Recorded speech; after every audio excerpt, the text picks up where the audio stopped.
You are listening to KC Sports Network, proudly presented by Emprise Bank, your partner in possible. This is the Best Everything presented by Charlie Hassel, and I'm your host, Michaela Bennett. Chiefs are on a bye week this week, but that doesn't mean we don't have a lot to talk about. And a lot of people are talking about the infamous snow globe play, as people are calling it. The play where the Chiefs ring around the rosy against the Raiders and then broke and went about their business. And on the breakdown this week, Matt Castle sits down to talk about exactly this play and why the Chiefs ran it and how it really impacts the Chiefs, who they're playing going forward. Now, what do defenses have to worry about whenever they're facing the Chiefs, because they know the Chiefs have plays like this? Just explain to people why, what advantages gave the Chiefs kind of running this ring around the rosy huddle and why it throws the defense off. Well, again, everything that you do defensively, all right, you're adjusting to what they're doing formationally. You're trying to get set up, and there's communication that takes place. So now all of a sudden you see these guys, including the offensive linemen, going around a circle, and they break in unison, which I loved it. And then not only that, but when you look at the formation, you got Jerick McKinnon at the quarterback position. You got Kadarius Toney split to his right there. And then you've got Travis Kelce right there. And then at the halfback position behind Jerick McKinnon, you've got Patrick Mahomes. So there's so many things that this defense has to digest in this formation. And then not only that, when they snap the ball, they do it on a quick count. And it's that fake jet sweep to Kadarius Toney. And as they come out, right, you've got Kelce lead blocking, so it looks like it's going to be this speed option, and McKinnon is able to pitch the ball and an option pitch out to Mahomes, in which he pushes out to the outside. But the beautiful part about it is it's not even going that way. They're setting this screen up for Kadarius Toney, who just came off the play fake. Everything's telling the defense to run towards Mahomes, and they throw it back across the field with guys out in front for an outstanding play. I mean, this should have been a touchdown. I know we got a holding call here on Creed, but that shouldn't have been a holding call. I just think he dominated that DB at the line of scrimmage. And if anything, it might be a little you shouldn't have used that much force throwing him to the ground. But I mean, I just love the play design.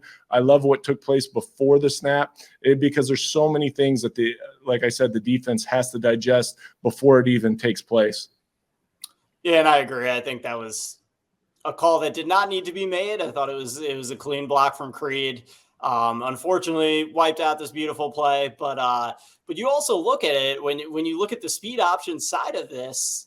This might be something the Chiefs come back to, because that was there. If McKinnon keeps it, he's got Kelce blocking out in front. It's really one-on-one with him and the safety. He gets the first down easily and has a good chance to score here. Or even if that safety comes down hard, pitches it to Mahomes and Mahomes walks in. So we may see something like this again come playoff time, right? You've got to, I mean, like you said, it's set up beautifully right here, because you've got Kelce out on the lead block. There's one defender right there, and he's going to go get the first down, or he's going to pitch it to Mahomes and able to go get the first down. So, again, I have a lot of people ask me, why would they show that play in the last week of the season against the Raiders when it isn't very mean? Why wouldn't they save that play? Well, a lot of times offensively, you have practiced the play and you're setting something else up for down the road, because they now have this formation. They saw this look. You can kind of see how the defense reacted, and they can set something else up off of it. In addition to that, the defenses that are going to go and play this team in the playoffs, the Kansas City Chiefs, they're going to be looking at this saying, well, we've got to prepare. And now they've got to spend a little bit extra time, in practice, taking away from everything else that the Chiefs do. So you give them one more thing that they have to think about. So that's why I think that they did it, and I love the execution of it. Well, the Chiefs definitely had fun in that one. And on Ain't No Seats this week, the guys sit down to talk to Landon Lucas, former Kansas basketball star, about his time as a Jayhawk and Allen Fieldhouse, most specifically, which we know how important home field advantage is in any sport. But for the Jayhawks and Allen Fieldhouse, it's just, there's something about it that kind of puts a little bit of fear in the visiting team. And Landon Lucas sits down and talks about what it is about Allen Fieldhouse that really just makes that home environment so deep, and also just really intimidates the visiting team. Yeah, so obviously Allen Fieldhouse is a magical place. And I just wanted to know, like, from a player standpoint, like when you played at KU, was there ever a time where I guess you felt like down on the team, or you thought there was a chance they might lose, or did you always feel comfortable in that building? You know, I always felt pretty comfortable. And the story that I tell people a lot is that, you know, with the home and home in Big 12, you get a chance to play every team twice a year. And it's crazy how often a team feels like a completely different team in Allen Fieldhouse than it did on the road. I mean, it almost feels like your matchup he gets fatigued a little quicker. He doesn't feel as strong as he does. You just feel bigger than them all the time. I mean, it almost feels like you're playing a completely different team in Allen Fieldhouse. And then you put on top of that the fact that no matter how the game is going, you always feel like, okay, we're going to win this. It's a shock when that it doesn't go your way. And that's only happened to me a few times in Allen Fieldhouse. But, you know, no matter what the game was, it just always felt like, okay, you know, we're down or things aren't going our way, but we're going to come back and win. And I think last night you saw, you know, that long stretch of, it felt like hours in real time of no basket. And yet they ended up coming back at the end and winning it. It just gives you that confidence. And I'm sure it takes a ton of confidence from other teams. It has to, just based off of, you know, my experience playing against those teams. Yeah, and I mean both Big 12 games so far at home have been nail biters. KU had to come from behind, and obviously you want to win comfortably, but those are almost more fun for me because you know the field house is going to come alive. And just you talking about the field house where people would kind of crumble, like thinking of two games you played in would be the OU game, the 3 overtime game where dudes are hitting the backboard on free throws for OU. I think the same thing with West Virginia, and me and Ryan have talked about this all the time. I feel like no one ever hits clutch shots late in Allen Fieldhouse. Like they're complete bricks. Last night they had a chance to tie it late, and it was an air ball, I think. But I guess just touch on why Allen Fieldhouse is so special, and it feels like there's like ghosts in there. Well, and actually, I wanted to say this. Like, can you sense, kind of on what B-Turn's saying? Can you sense? I felt like last night. I think it was after Jalen's 3. Can you sense when the building has all of a sudden, you can tell OU was starting to dribble a little differently and they were a little more tight. Yeah. Like, can you as a player sense that as like, okay, these guys are officially shook. Now's the time we pounce. I still can as a fan watching on TV. I mean, it's just crazy how you notice it. And it's from the beginning. I mean, while we're going through warmups and stuff, I remember, you know, you could just kind of feel it from the other team that they know that they're going to be lucky to even keep this close. And then once they do, it almost feels like they're just waiting for that momentum shift. And then once it comes, it's just like, all right, here we go again, you know, and you could just see it in them. You can see how their shots change, you know, as you said, it's tough to make clutch shots for them. They start making mistakes, and then it just goes downhill. And I think it's just a testament to the fans. And then just the history of it. I feel like even the other team pulling up to the field house, they just know like, all right, this is going to be hell for us to try to get a win in here.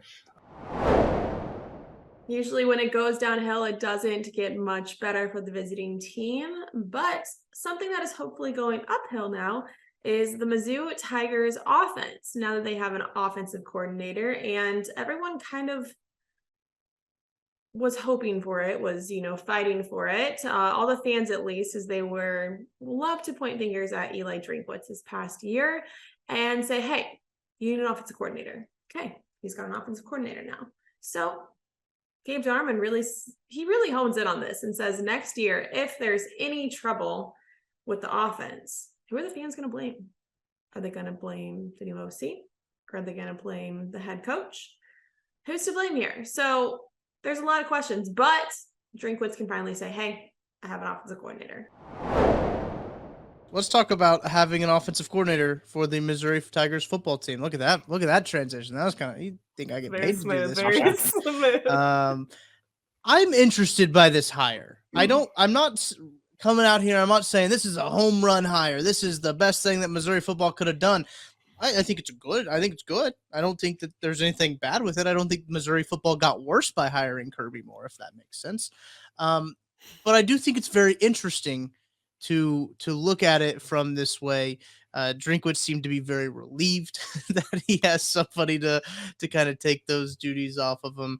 Kirby Moore there's some really good numbers. I believe Gerard Hamilton wrote that story that has the numbers from his offensive season in there with the in the Mountain West with Fresno State, who was the conference champion, by the way. They led that conference in all offensive categories essentially. So they had a good offense. No shocking that he does get a step up to the next level. If you're thinking, hey, Moore, that last name sounds a little bit familiar. Yeah, he's his brother. He's Kellen Moore's brother. So there is some history there. Maybe they get to compare notes a little bit, share notes, get some Kellen Moore offense into some influence into this offense. Which Gabe, I'm curious to your first reactions to the hire and everything like that.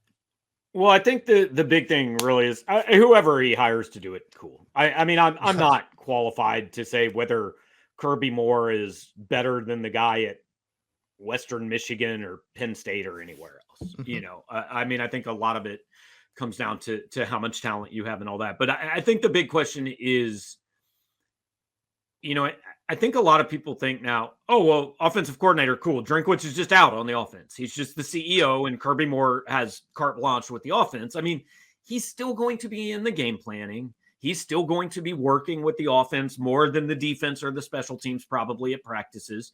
He's still, you know, the way Gary Pinkel always described it was, hey, I'm on the headset. Every play call goes through me. It's my, like, I decide if we go on 4th down. And if they call down a play on 4th and 3 that I don't like, I've got the ability to say no because I'm the head coach. Right. And so that's still, I mean, and last year was not a dictatorship. Last year wasn't Eli Drinkwitz saying, this is what we're doing. Shut up. Don't talk to me. I mean, there's a reason you have 872 coaches, right? That's how it works. So I'll be interested to see how much changes. How much of this is Kirby Moore coming in and saying, bringing new stuff, and how much is just, okay, this is what you guys have already done. I've got a little bit different name for it. I want to add this twist. You know, I don't think it's going to, like, I don't think random Missouri fan that doesn't know they just hired Kirby Moore will watch the offense next year and go, oh, well, this is way different. You know, I just don't think that. It's still going to come down to identifying what your guys do best and then having them manage to block, throw, and catch well enough to execute that. I think a big thing will be recruiting. It's still going to be, this gives Drink a little bit more time to focus on recruiting, since now recruiting is a year-round thing. It doesn't stop ever. So it'll be interesting to see kind of what Kirby can do with, you know, these guys coming in, specifically Sam Horn, because he is going to be in charge of quarterbacks, which I think is a pretty common thing for offensive coordinators anyways. But it'll be very interesting to see.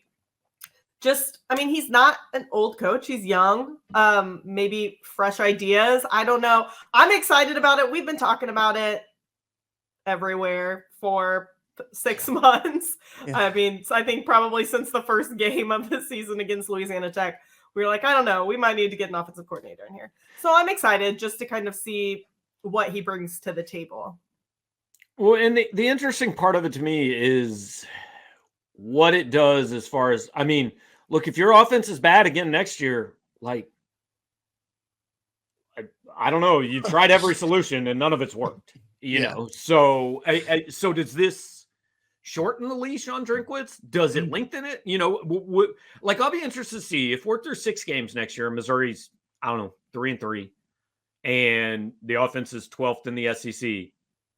Is the heat going to be on Drinkwitz, or is it going to be, well, Kirby Moore's an idiot, you know, because the offensive coordinator is always the least popular guy on every single, you know, every single team at every level of high school football. We'll just call the touchdown play. Like, why don't we call the touchdown play more? We'd be way better, you know? So I'll be interested to see, and hopefully we don't find out. Hopefully they're real good on offense and everything's great. I just will be interested to see the reaction if it gets off to a little bit of a bumpy start and where that kind of frustration.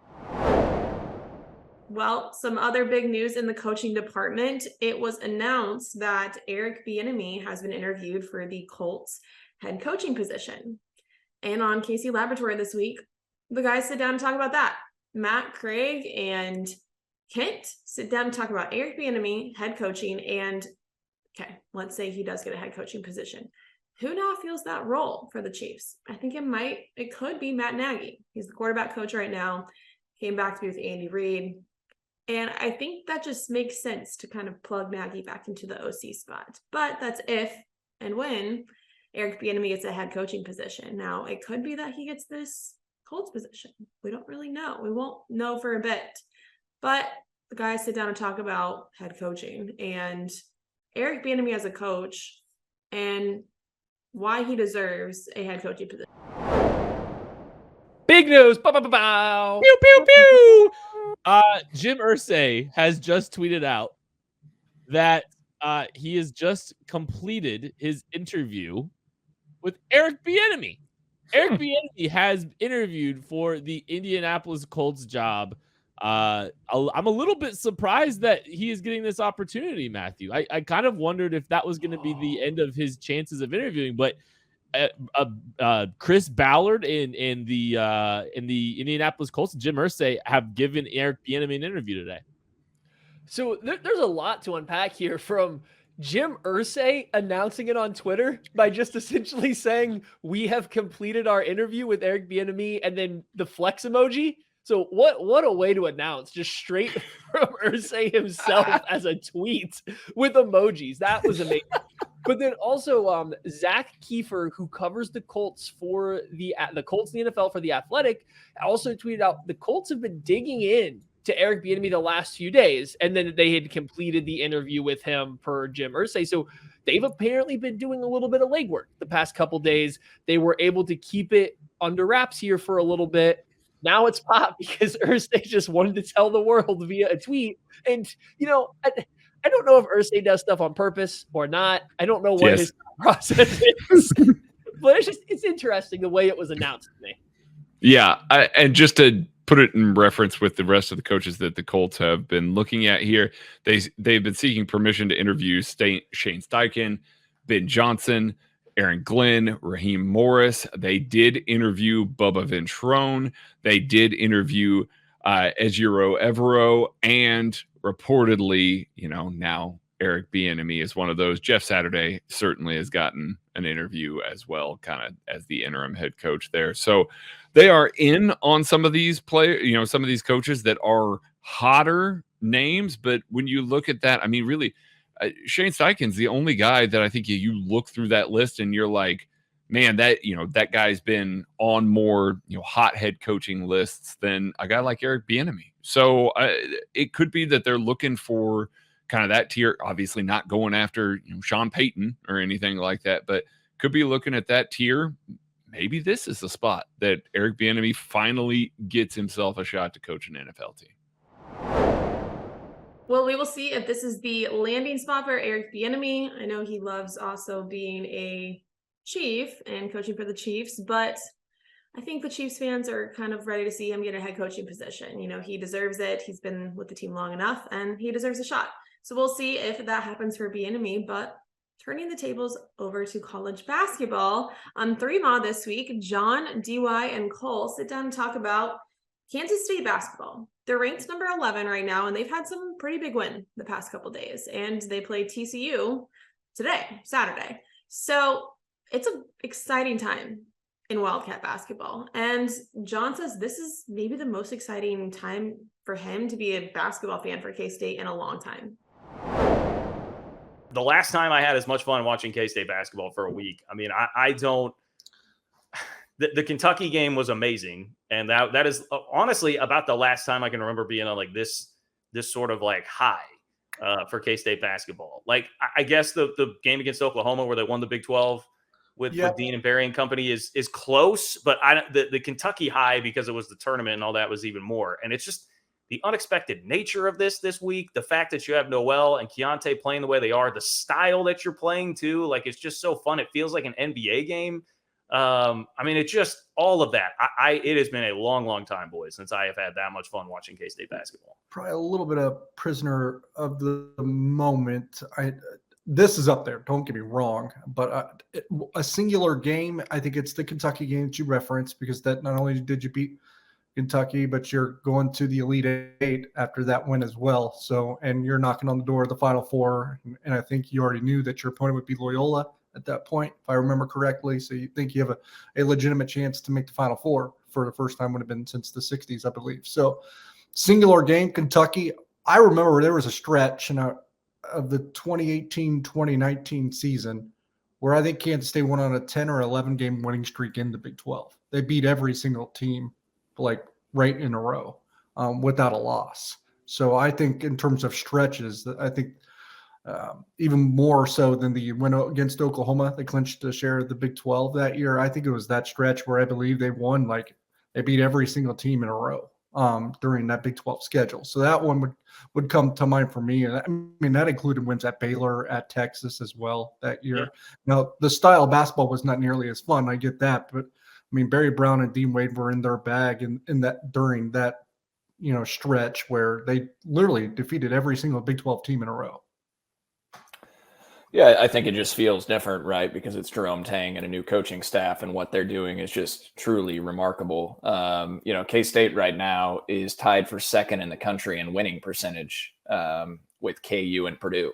The second highest winning percentage in America currently with a 14-1 record. And, just getting off to the start that they have, when you looked at the Big 12 schedule, seeing you had road games at Texas and at Baylor back-to-back, I mean, I would have considered it a miracle going into the season that you split that and then to actually sweep it. And what makes it even more incredible is Baylor was desperate. I mean, when I watched Baylor lose that game to TCU earlier in the week, I was thinking, well, that's not good for K-State, because I expect Baylor to come into this game completely motivated, locked in, not wanting to go 0-3 to start Big 12 play on their home court. The emotions of Jerome Tang going back to Waco, I just thought it'd be too much for K-State.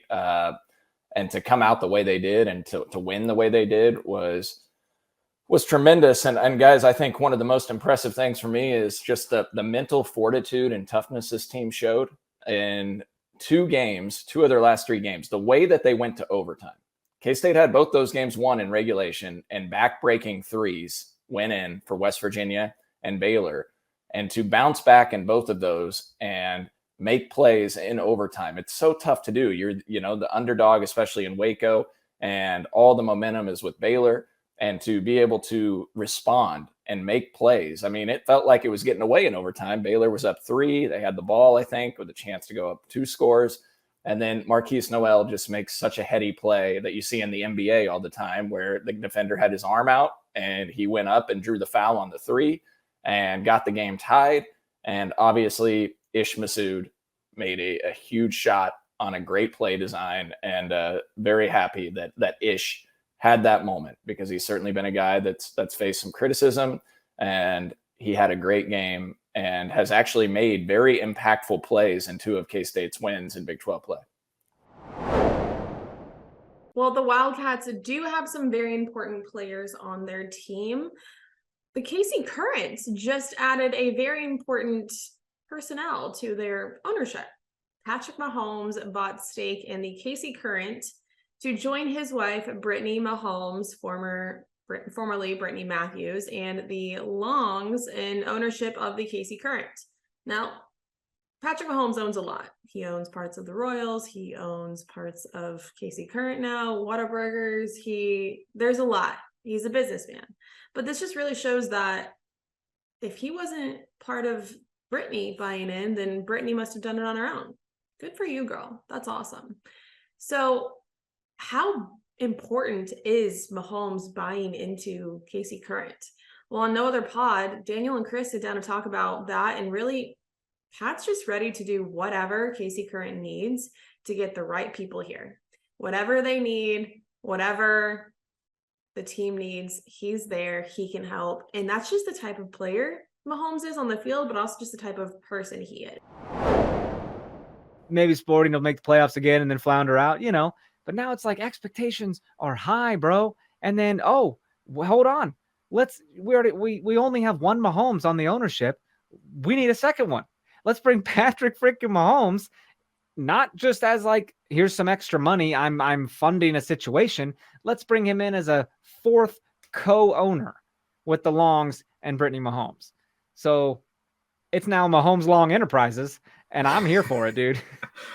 At what point do you like pinch yourself? And if you're a Kansas City sports Trying. fan, like if you're a Kansas City sports fan, does it get any better than where the teams collectively are right now? Bro, can it get any better? Aside from winning championships, can it get any better? No, it's messed up, dude. Just We're so spoiled. Cherish this moment. This is the spoiled situation. You need to take this in right now, and you don't take this for granted, because this shit does not happen. People say Kansas City ain't shit. Look at their airport. It's crap. It's flyover country. There's nothing but cows, all sorts of shit, dude. And then we get Brazilian superstar Devinha, and Mahomes is buying into the team. Like, it's absolutely insane. Also, there were like some facts coming down, like everyone's like, well, I assumed Mahomes was already part of it, with his money. Well, it turns out Brittany Mahomes actually, she was Brittany Matthews when the team started. So she actually bought in with Brittany Matthews' money, not Brittany Mahomes' money. You know what I mean? It wasn't a joint thing. So this is separate shit, dude. This is separate. I'm so excited. The Longs and Brittany, prior to Patrick coming in, they wanted to go all in. Like, they weren't just kind of half-assing this ownership, this team development, whatever you want to call it. They weren't half-assing it. And then you bring in Patrick, who during the Ronaldo situation is just like, just let me know what you need. I'll make it happen. What the hell? How lucky are we that we now have Patrick is an owner who can invest capital, invest, his name, who only wants to make great things happen for this team. And he's not going to sit on his hands. Whatever the team needs, he will do. Well, that's just the type of person that Mahomes is, both on the field with the Chiefs and off the field with ownership and also his charity. He just won the Walter Payton Man of the Year Award, which means he got $25,000 donated to his charity 15th in the Mahomies. So cool seeing the face of the Chiefs just give back to his community. But he also has some time to just step back this week, because it is a bye week for the Kansas City Chiefs. They got the 1 seed. And because of the Bengals and the Bills game being canceled, there's some shakeup, because there's not going to be a true home game for the AFC Championship. So on Outside the Trenches, BJ, Nick, and Tucker sit down to talk about, what does the neutral site look like? Where will that be? Where could that be? And logistically, how does that make sense? The NFL released their playoff scenarios last week. We talked a lot about the playoff scenarios. They are the neutral site AFC Championship game still in play, so it was not all for naught with the NFL going and trying to decide what to do there. But the big problem is they don't have a location named yet for a neutral site playoff game. Now, this neutral site only applies to if the Chiefs play the Bills. I don't think, could correct me if I'm wrong, I don't think it applies if they play the Bengals. But so it's only if they play the Bills, which is, I mean, I know there's some Chiefs fans upset about that. Shouldn't be. They got the number 1 seed. I want to know what your guys' ideal neutral site location is for a Chiefs-Bills AFC Championship game anywhere in the country. BJ, I think I know your answer. I mean, you just gave me a layup. Like, you just underhanded it right in the sweet spot. Las Vegas. What? Dude, Las Vegas, because we are already going to be there for the East-West Shrine Bowl. We'll go out there every year. Last year, we were out there at the Chiefs bar, out there having some of the, I think it was called, I don't remember what the bar was called, Tucker, but it was Blue Diamond Saloon. Blue Diamond Saloon. It had Naked Pizza, was the pizza company inside of it, that the pizza was fire.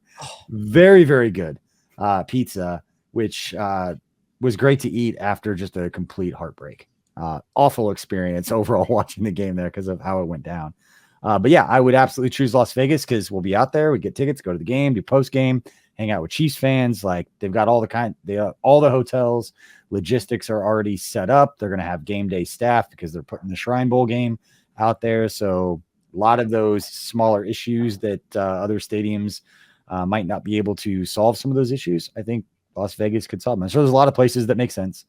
Las Vegas would be one of those places that I think makes sense, and I think it would be phenomenal. We just saw the Chiefs play really well out there, and grass field. Want it to be out there. Yeah, grass field. The big thing for me is hotels. Nick, you've been there and traveled with these teams. The amount of hotel rooms that it takes for 2 NFL teams to go to a new city at this point. I don't know how many hotels there are in major cities that have NFL teams that could have a couple hundred vacant rooms that understand how to take care of an NFL team when they get there. No, I mean, any city's going to have it because remember, the home team and the away team both stay out the night before a game anyways.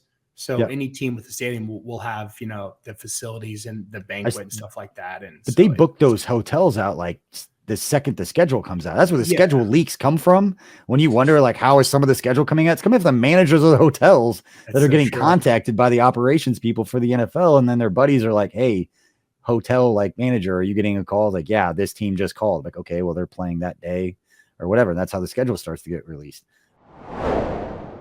Well, thankfully, the Chiefs do not have to worry about all of those logistics right now because they are sitting back in a bye week. And on 101, Jeff and Mike DeVito talk about the bye week and how important this is to the Kansas City Chiefs to get healthy, to refocus. And we all know Andy Reid's record after coming off a bye week is incredible. It's mind-blowing how good he is after a bye week. But Mike DeVito, he asked, what is it really like? Whenever he played, there was no bye week. There was no bye week for postseason. Everyone just went into it. And Jeff Allen really explains how important this is for the Chiefs and not only for the team, but for injuries to get better, to refocus, and to just have some time to just kind of calm down, collect yourself, and then prepare mentally and physically going into playoffs.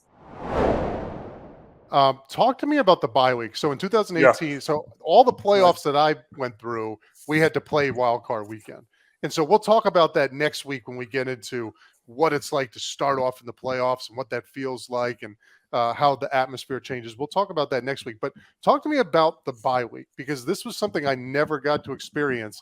And on all the teams that I played with that did make the playoffs, where we ended up making the playoffs but not winning, obviously not winning the Super Bowl, not even making it to the Super Bowl. One of the keys was, listen, we have to get the bye week. Yes. Like whatever we do next year, we have to finish so that we have the bye week. So talk to me about it, brother. You had one 2018. What is it like? That's a huge advantage. I think more so than the bye week in the season. You're at the very end of the year.